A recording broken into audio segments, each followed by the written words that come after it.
അത്യുന്നതങ്ങളിൽ ദൈവത്തിന് സ്തുതി, ഭൂമിയിൽ ദൈവകൃപ ലഭിച്ചവർക്ക് സമാധാനം.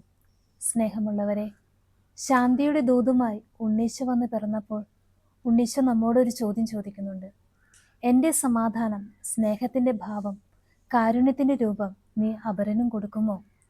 ഇതിന് വേണ്ടത് എൻ്റെ ഹൃദയം സദാ ദൈവത്തോട് ചേർത്ത് വെക്കുക. അവിടത്തോട് ചേർന്നിരുന്നാൽ അവിടുത്തെ സമാധാനവും സ്നേഹവും നമ്മുടെ ഉള്ളിൽ നിറയുകയും അത് അപരന് കൊടുക്കുവാനും സാധിക്കും. ഇതല്ലേ ക്രിസ്മസ്. ദൈവം നമ്മോടുകൂടെ എന്ന അനുഭവം സ്വന്തമാക്കിയ ആട്ടിടയന്മാർ ഹൃദയം നിറയെ സമാധാനവും പ്രത്യാശയും ആനന്ദവും നിറഞ്ഞവരായി തിരിച്ചുപോയി. ദൈവം നമ്മോടുകൂടെ എന്ന അനുഭവം സ്വന്തമാക്കിയ രാജാക്കന്മാർ മറ്റൊരു വഴിയിലൂടെ സ്വദേശത്തേക്ക് മടങ്ങി. തനിക്കിനി സ്വദേശത്തേക്ക് യാത്രയാകാം എന്ന ചിന്തയാണ് പ്രവാചകനായ ശിമയോന് ഇമ്മാനുവേലിനെ കണ്ടപ്പോൾ ഉണ്ടായത്. ഉണ്ണീശോയുടെ പിറവിയോടെ ചില ജീവിതങ്ങളിലുണ്ടായ മാറ്റങ്ങളാണ് ഇതെല്ലാം.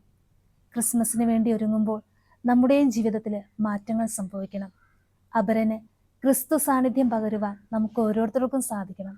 അപ്പോഴാണ് ക്രിസ്മസ് ആഘോഷങ്ങൾ അനുഗ്രഹപ്രദമായി തീരുന്നത്. അതിനുവേണ്ടി നമുക്ക് പ്രാർത്ഥിച്ചൊരുങ്ങാം. എല്ലാവർക്കും ക്രിസ്മസിൻ്റെ ആശംസകൾ സ്നേഹത്തോടെ നേരുന്നു.